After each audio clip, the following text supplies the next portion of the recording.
Since 2023, Football New South Wales has hosted 7 women's leadership programs, which has seen over 150 women take part across New South Wales. These women come from all different roles within football, from administration, volunteers, coaching, referees and media. This year, the program has been revamped and we have seen the first cohort of women take part in the Women Leading the Game program. The 5-week program focused on developing individuals' skills and knowledge about leadership, as well as their confidence, communication and connection.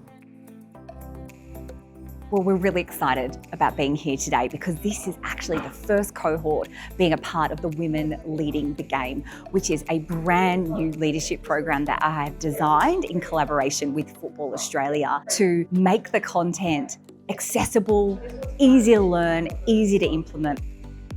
It's really important to network and to be able to reach out to other clubs and other female members now for ideas, and we can all bounce off each other and hopefully grow female football. Biggest thing I took away from it is that it built my confidence, being able to apply for such a role. Thought I could always do it, but I never really put myself out there. So I had to get out of my comfort zone. I learned some great skills along the way, but also just listening to guest speakers and their journeys.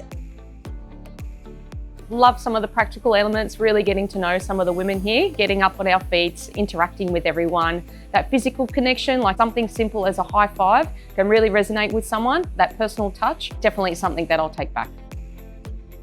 Definitely do it. You will take something away from every session you attend. I have a bit of a label at the moment, which is soccer mum to CEO. If I can be in a CEO role as a soccer mum or starting as a soccer mum, coaching my son's under 6s team, give it a go. You never know where it's going to take you.